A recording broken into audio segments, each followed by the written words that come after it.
Hello there. Here we are in the beautiful palatial dressing room of superstar Norm Macdonald. How are you, Norman? Good, Sean. Good to see you, man. Good. And you are from Ottawa originally, aren't you? Oh, I'm sorry. That's all right. You know, you're a popular man. People call you. You're from Ottawa? Yes, originally? I'm originally from Ottawa. Now, I remember years ago we were on the circuit together. Absolutely. Very long Yes. time ago. Yeah. You went on to great things. I labor in obscurity. But what was the first big thing you think that you got that really catapulted you guys Oh, up yeah. over the top? We had at that time, the Montreal Comedy Festival started. Just when I started, so I got like really lucky because there's a Canadian quota with it. Sure. So I got on way too early, like earlier than I should have, because there were so few comics at the time. Right. So you're kind of you got in at the right time. Yeah, Lucky. because I had done Montreal, because I was from Ottawa, so close to Montreal, so I knew Right. Ernie Butler, who knew the guy that ran the festival. Ernie Butler. That's There's a right. man. He's passed away. He has for a long time. Sad. He was a crazy man. He was insane. One time, I guess I got to talk too much about how crazy he was, but He was. he was crazy. Well, he always did the same jokes off the top, though. He did. It was always, hey, thanks for coming. If you're from Languille, I'll talk get to- out. It would be the same jokes. Yeah, it'd be the same things. Every and time. I think he did sometimes, like for a while, he was doing cocaine. Awesome. Yeah, and he would go. Remember, they'd always have the Blues Brothers themes to Oh, run up yeah, to. yeah. Na, na, na, na. It was super exciting. And then he'd get up there and he'd be talking like to the audience, and you could always tell when he was coming down a little. Oh, yeah. Like he'd lose a little confidence, and then he'd just introduce the next guy. Hello, Montreal! How are you tonight? Very interesting guy. And, So Montreal kind of catapulted you. Yeah. And who saw you there? Uh, Did you get an agent out of that? I got an agent. Yeah, a guy. I got still an with that American agent? No, it was an American agent who ended up running off with everyone's money. Perfect. Yeah, it was an agency called Spotlight, and then he said he booked me, like he signed me, and then he booked me. He said, "I'll get you a gig. Don't worry about that." And then 2 weeks later, he got me a gig, but I only had like 20 minutes, Right. and he got me a gig in North Carolina somewhere, Nice. headlining. And so I did 20 minutes. I tried to do it slowly, like my material. I only got to about 30, and the manager. So I ended up switching with the middle. All right. Act, which actually has happened to me a few times in my career, especially in the south of the United States, where they'll go, "Do you mind switching?" Because the middle guy does so well. Really? What is? I mean, I only remember you killing. I never had a problem. The southern United States, I never did well. Why? What is it about? They're like real, big burly. the big burly guys. Like I noticed in the audience, like the girls, beautiful girls with big burly Ugly men. rednecks. Yeah, and I had like I remember you were a little tie, yeah, those thin ties. You guys, jacket. yeah, because everybody dressed like Leno back then. You pull up your jacket arm sleeves. So, how did you get to Saturday Night Live? Oh, Saturday Night Live. Yeah, that was kind of lucky. I just did stand up, and then I was on, I guess, somebody saw me on Letterman or something like that. Right. And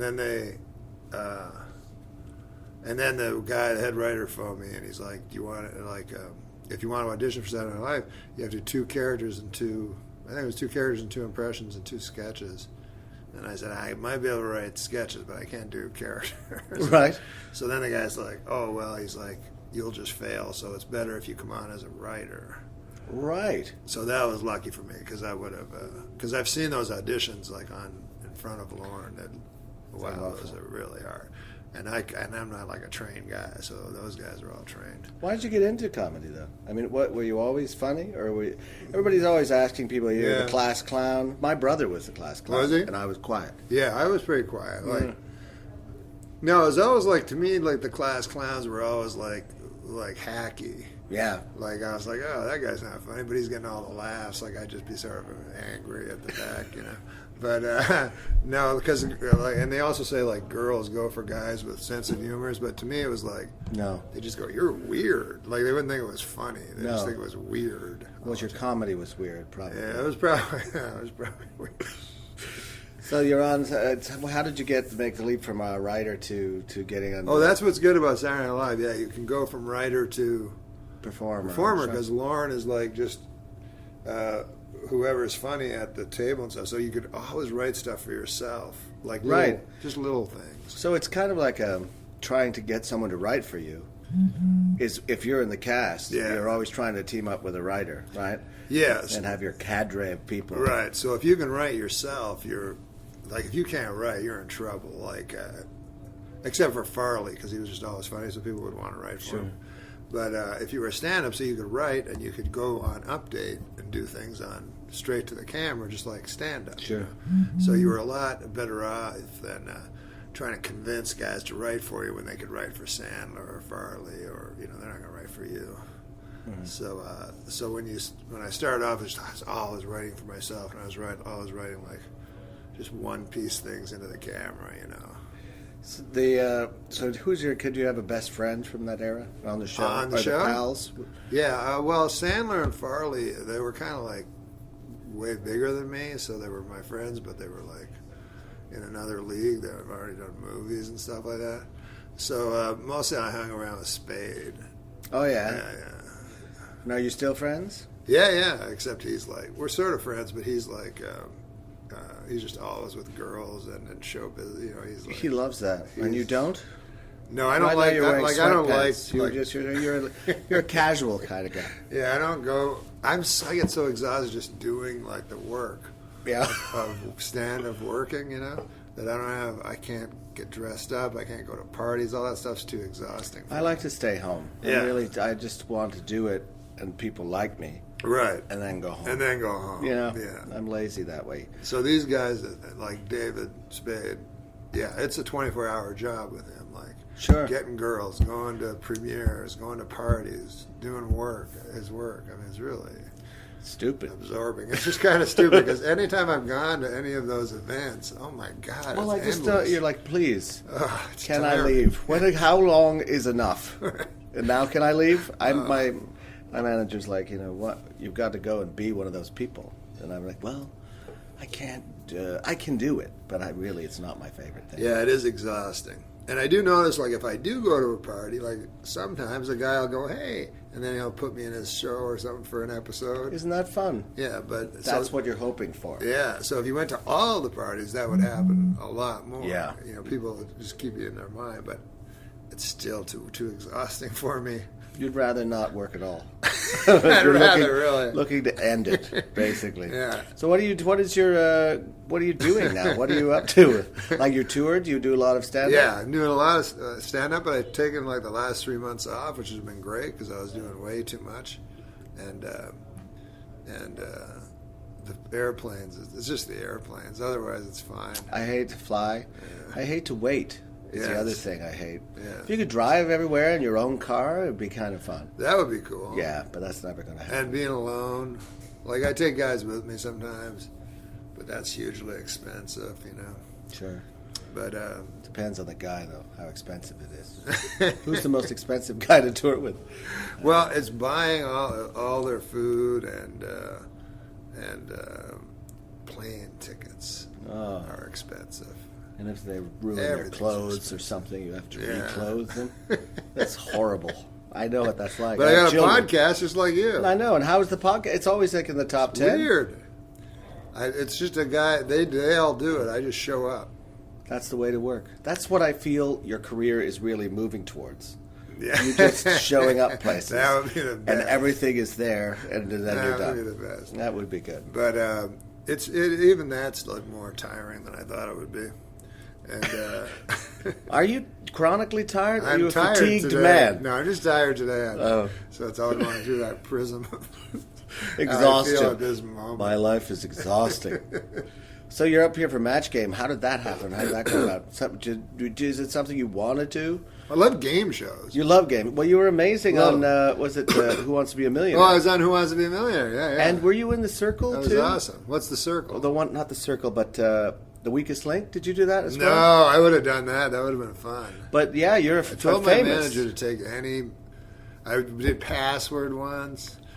It's just fun because when I was a kid, I always watched game shows. I loved Match Game. And Match Game was great. Yeah. And it always seemed like such a world of fantasy, you know. Excitement. People. I always dreamed of being a contestant, and then I had a dream when I was young. I'd be the guy that said the products at the end, like real fast. Johnny Olsen. Yeah, exactly. Around the I was very lazy, I think, when I was a kid, so I didn't even want to be the host. I just thought it'd be cool to be that guy at the end, say all the products. That's fantastic. Rice-A-Roni, San Rice-A-Roni, Francisco treat. Yeah. Yeah. So and, Spiegel catalog 90209, Chicago, Illinois. Oh yeah. So this is you're growing up in Ottawa. So what was who's your favorite comedian growing up besides me? You didn't know about me yet. Growing up, Yeah. When I was a little kid, I saw Rich Little because he was from Ottawa. Yeah, for sure. Yeah. And he would come on and do he'd perform in Ottawa. My parents would come and see him, and he'd do impressions of like these because he was famous. He has the bigged impressions in the world, so he'd do impressions of these famous people. But then he'd do impressions of people from Ottawa as well. Wow! So everyone liked him, and so he was my favorite. Then I remember me and all my friends would do impressions. My brother of Rich Little's impressions, but we didn't even know who the guys were. Right. It was like Cagney and. Well, I always loved this one bit in your act where you did what it was Archie Bunker doing Julius Caesar by Shakespeare. That's right, Julius Caesar. That was heavily influenced by Rich Little. Could you do it right now? Do you remember it at all? I can do a little. It's like, it's. It's big. I love this.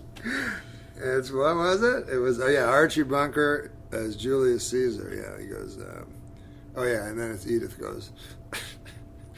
She goes. Beware the Ides of March. Oh yeah, geez, if it ain't the Oracle of Dingbat. And he's like, oh geez, there's all my friends there. There's Brutus. There's Cassius. Geez, I always hated that guy. He stay away from the knives there, fellas. Ouch, ouch, ouch. They're killing me over here. That is fantastic.